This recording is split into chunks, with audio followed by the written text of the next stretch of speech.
Guys, I have a brand new story today that I've never read before. It's called Zen Ties, and it is written by John Muth.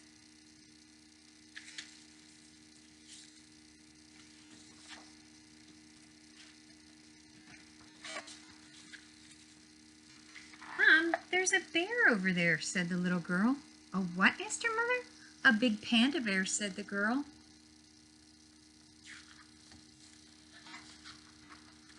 What's he doing? Asked the little girl's mother. He's smiling. Maybe he's waiting for someone, said her mother. Stillwater was waiting for someone. He was waiting for the arrival of his nephew, Coo. Hi, Coo, said Stillwater. I brought you some welcome balloons. Coo took the balloons and bowed. Uncle Stillwater, Summer, I have arrived. Seeing you brings smiles. An uplifting gift. Could you carry my case, generous uncle? Asked Coo. It's a short walk to the house, but there is a nice park on the way. Let's stop there and have some tea, said Stillwater. Stillwater, Coo, and the balloons all sat quietly in the park. Tea was very good. My cup holds emptiness now. Where shall I put it? Asked Coo.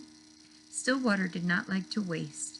We will use these cups every day while you are here, so we should save them. Suddenly Stillwater burst out laughing. That tickles, he said. Hi, Stillwater, said his friends Addie, Michael, and Carl. We were just coming to see you. Hello, said Stillwater. I would like you to meet my nephew, Coo. The children introduced themselves, and everyone ran off to play. Addie invented a game called Jump on Stillwater. It was fun.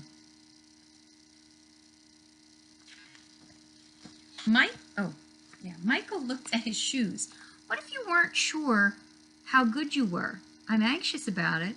I feel like I'm going to mess up. Michael wanted to ask Stillwater a question. I'm going to be in a spelling bee, Michael said. What would you do if you were in a spelling bee? I would spell words, said Stillwater. Do your best. That is what you are supposed to do, said Stillwater.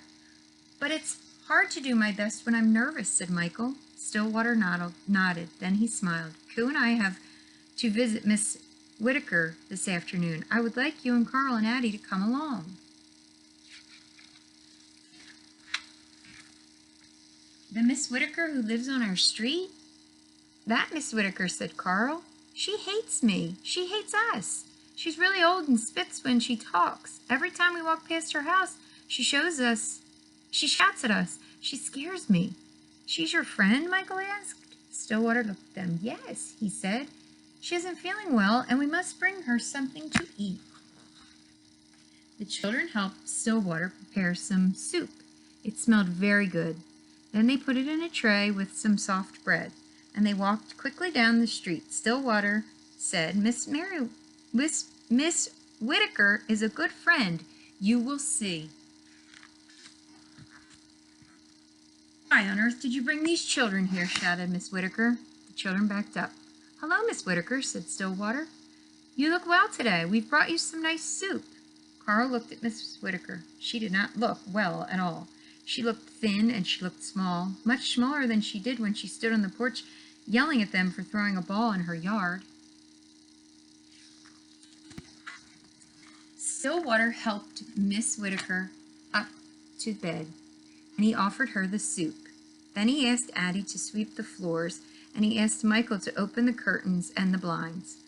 Carl, hold the dustpan still, said Addie.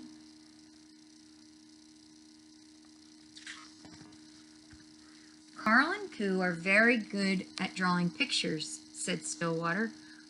I can't see pictures anymore, said Miss Whitaker crossly. Carl and Coo drew several pictures together. When it was time to leave, Stillwater put them up around Miss Whitaker's bed. He told her they would come back tomorrow. Outside, the children said goodbye. Bye, said Carl. Bye, said Addie. See you tomorrow, said Stillwater. I don't know, said Michael. I should study for my spelling bee. You should come, said Stillwater. You should come early. Oh, look, after they left, she's looking closely at their pictures. The next morning, Stillwater told Michael, Miss Whitaker used to teach English. She did, said Michael. Then Stillwater said, Miss Whitaker, did you know Michael is going to be in a spelling bee? Well, said Miss Whitaker, I know something about that. Now listen, just like plants, words have roots, Miss Whitaker said. A plant grows from its roots, and so do words. Roots of words can teach you to spell. And with that, Michael spent the morning with Miss Whitaker studying for his spelling bee.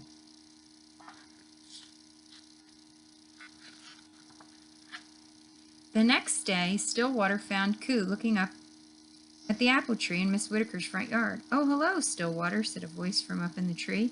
Can you catch me? I was getting some apples for Miss Whitaker, said Carl. This morning's sunlight gathering apples and a boy, said Coo.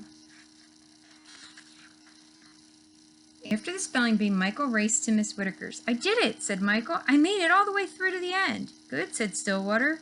So you were not too nervous. The judges were nothing compared to Miss Whitaker, said Michael. Yeah, said Carl. Just this morning she was shouting at us again. Then why are you smiling? Asked Stillwater. She was telling us to get out of the street and to play in her yard. Wow, look at that. On the day of Coo's visit, the last day of Coo's visit, Michael presented Miss Whitaker with a ribbon that he got for his spelling bee. Carl gave her the apples he had gathered. My mother taught me to make apple tea, said Miss Whitaker. I haven't made it for years. Now Addie and I have made some for you.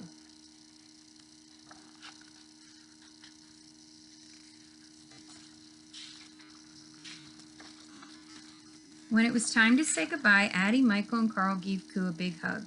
Summer fading, new friends' faces lighten the way home, said Coo.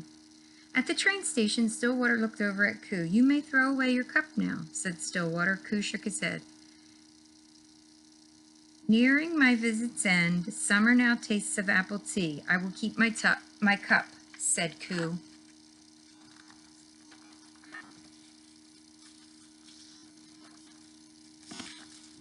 The end. Zen Ties by John Muth. Now, think about that story. In the beginning, they were scared of her and they thought that she was mean.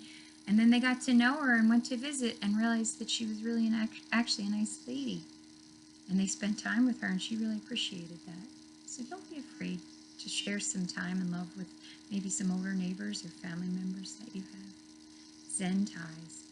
I love you guys. I hope to see you soon.